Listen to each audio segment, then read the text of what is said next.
Welcome to the deep dive. Today, we're diving into AI voice cloning. Oh, wow. Yeah, and we found this really interesting stuff from the YouTube channel, Computer Science Made Easy. Okay, yeah, I've seen that channel. Have you? Yeah. Okay, cool. So have you heard about this AI voice cloning? I have. It's kind of wild, right? It is. It's like something straight out of science fiction. Yeah, totally. So basically, they can like take a little audio clip Right? and then use AI to just make like a digital replica of someone's voice. And it's getting really, really good, too. Yeah, it's pretty amazing, actually, and kind of scary. It is. There's definitely a dark side to it. Yeah, for sure. Yeah. So that's kind of what we want to get into today. Like, how does it work? Right. And what are the benefits, but also, like, what are the risks? And then we'll talk about how to protect yourself. Sounds good. Because scammers are using this for some pretty crazy stuff. Oh, yeah. They're all over this. Yeah. So maybe you can start by, like, breaking down the basics. Like, how does it actually work, this AI voice cloning thing? Sure. So it all comes down to machine learning and deep learning algorithms. Okay. It analyzes a person's voice and breaks it down into all these little pieces like the pitch and the tone, Wow. the rhythm, even like the tiny nuances that make a voice unique. Huh. Interesting. Then it uses all that data to create a new voice that sounds almost exactly like the original. So, like, if I had a recording of you talking for, like, a few seconds, Uh-huh. I could make a digital clone of your voice. Pretty much, yeah. That's wild. It is. It's a powerful technology, and like any tool, it can be used for good or for bad. Yeah, true. So how easy is this to do? Like, do you need like a fancy lab or something? Not at all. Actually, it's pretty accessible these days. Really? Yeah, there are online services like Speechify and ElevenLabs that offer voice cloning tools. Wow. Anyone with a microphone and an internet connection can give it a try. Okay, so that's where it starts to get a little scary for me. Because if it's that easy, I know what you mean. then it's not just like researchers or, tech companies who are doing this. Exactly. It's in the hands of everyday people, and that includes scammers. Right. So let's talk about the scammers. How are they using this AI voice cloning? Oh, they're getting really creative, unfortunately. Like, what kind of scams are we talking about? Well, imagine you get a phone call and you hear your grandma's voice. Okay. She sounds really upset and she says she's been in an accident. Oh, Or maybe she's stuck somewhere and she needs money right away. that's awful. It's heartbreaking, right? You'd do anything to help her. But what if it wasn't really your grandma on the phone? What? What if it was a scammer using AI to clone her voice? That's terrifying. It is. They're playing on your emotions to trick you. So how can we protect ourselves? Like, how do we know if it's really our grandma or some scammer? That's the tricky part. Yeah. The technology is getting so good it can be hard to tell. But there are some red flags to watch out for. Okay, what are they? One thing is unnatural speech patterns. Sometimes the AI voices sound a little robotic or choppy. You might notice weird pauses or the rhythm just seems a little off. So it doesn't quite sound natural. Right, exactly. And another big red flag is a sense of urgency. Urgency. Yeah, like they're pressuring you to act right away before you have time to think. Okay. They might say, "Don't tell anyone," or "I need this money immediately." Oh, wow. They're trying to create a panic so you don't stop and question things. So basically, don't let anyone pressure you into making a quick decision. That's right. Take a breath and think things through. What if you're just not sure? The best thing to do is verify. Verify. Yeah, hang up the phone and call your grandma back using a number you know is really hers. Okay. Don't use the number they called you from because it could be fake. That's really smart. If it's a scam, they won't answer when you call back. Wow. This is some scary stuff. It is. It's a whole new level of deception. Yeah. And I have a feeling this is just the tip of the iceberg. I think you're right. We've only just begun to see how this technology can be misused. So what else should we be worried about? Like beyond these personal scams? Well, there's also the potential for larger scale financial fraud. Like how? Imagine a scammer cloning the voice of a CEO to authorize a big money transfer. Oh, wow. That's a lot of money at stake. Yeah, that's scary. And what about privacy? Like, what if someone uses my voice without my permission? That's another big concern. Your Yeah. voice could be used to say or do things you never would. It's like we're living in a world where we can't even trust our own ears. It's unsettling for sure. So what can we do? Like, is there any way to fight back? The most important thing is awareness. The more people understand the dangers, the better equipped we'll be to protect ourselves. That makes sense. But it's not just about individuals, right? Like, institutions need to step up too. Absolutely. Especially Yeah. financial institutions. Yeah, they're dealing with sensitive information. Right. They have a responsibility to protect their customers. So what can they do? Well, for starters, they need to strengthen their security protocols to safeguard customer data. Okay, like encryption and stuff. Exactly. And they need to be really clear about how they're using voice data. So transparency is key. Absolutely. Customers need to know what's happening with their information. That's a good point. Yeah. And I imagine they need to get consent before using anyone's voice for anything. Definitely. No more hiding it in the fine print. So it's about building trust with customers. Exactly. Trust is essential when it comes to something as personal as your voice. You're right. So we've talked about security and transparency. What else? Well, they also need to invest in advanced voice verification systems. To catch the fraudsters? Exactly. These systems can use AI to analyze res patterns in real time. Really? Yeah, and they can detect subtle anomalies that might indicate a fake voice. Wow. So it's like using AI to fight AI. Exactly. Yeah. And another important piece is employee training. Oh, yeah. That makes sense. They need to be able to spot these scams and know what to do. Right. So we're talking about a multi-pronged approach here. Exactly. Yeah. A combination of technology training and awareness. And I think public awareness is a big part of it, too. Absolutely. The more informed everyone is, the better. So financial institutions can play a role in educating people. Definitely. They can launch awareness campaigns to highlight the risks and share tips for staying safe. That's a great idea. Knowledge is power. It really is in this case. Yeah. So far, we've focused on the dangers. But I'm curious, are there any potential benefits to this technology? There are actually. AI voice cloning can also be used for good. Like how? Well, for example, it can enhance security measures. Really? Yeah, imagine voice verification systems that are even more secure thanks to AI. That's interesting. Your voice could become like an unbreakable key to your accounts. That's pretty cool.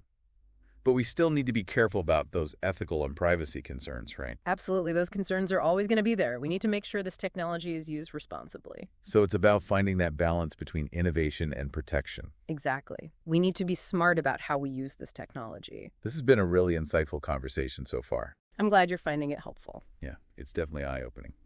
Before we move on to part 2, do you have any final thoughts for our listeners? The key takeaway is this AI voice cloning is a powerful technology, and it's evolving rapidly. It has the potential to change our lives in many ways, but it also comes with risks. Right. The more we understand about it, the better prepared we'll be to navigate this new landscape. That's a great point. So stay tuned, listeners, because in part 2, we'll continue exploring this fascinating world of AI voice cloning. I'll be here.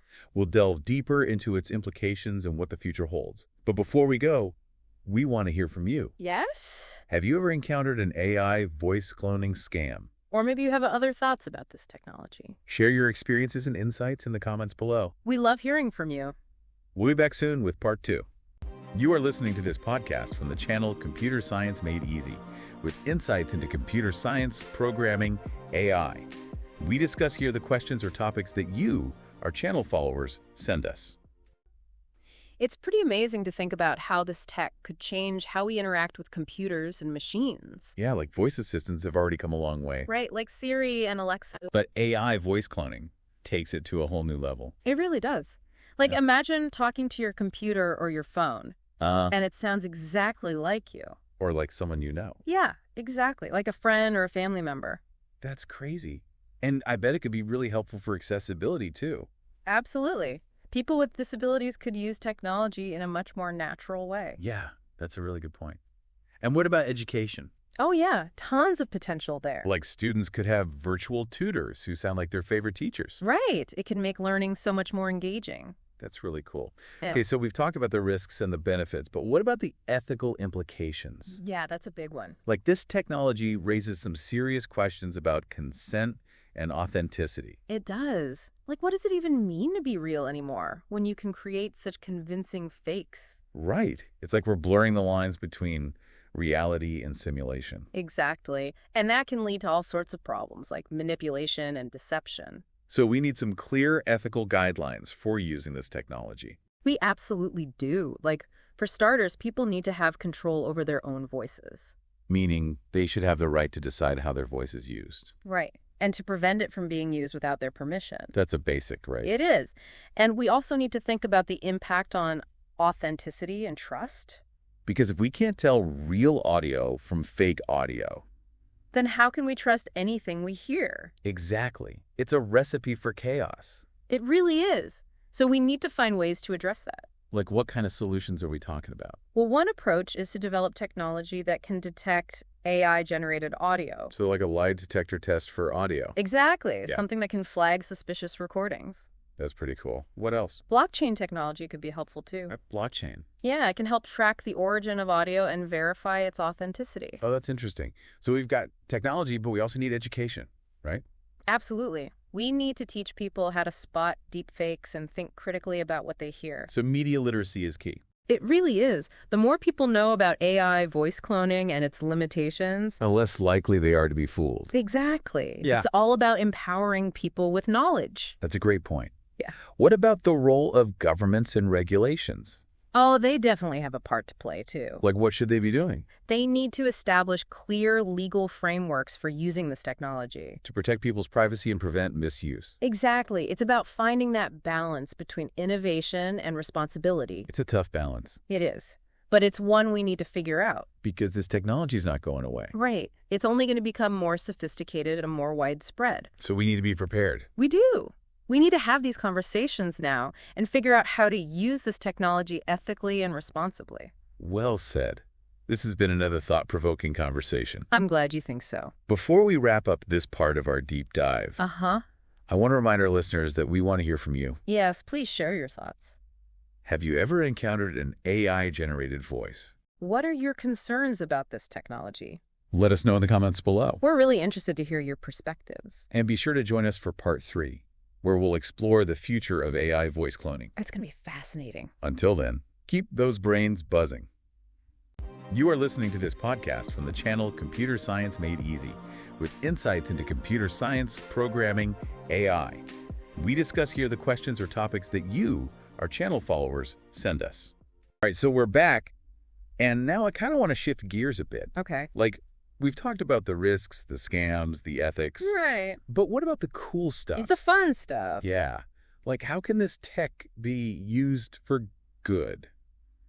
In a creative way. Oh, there are so many possibilities. Like in entertainment. Absolutely. Like imagine watching a movie where the actors speak multiple languages, Oh, wow. but it's all in their own voice. No more weird dubbing. Yeah, that'd be amazing. Right. And think about personalized advertising. Okay. Like commercials that use a voice tailored to each viewer. Wow, that's kind of creepy, but also cool. It is. It's like the future of marketing. So we've got movies and commercials. What else? What about historical preservation? Oh, that's interesting. We could hear the voices of historical figures brought back to life through AI. Like Abraham Lincoln. Exactly.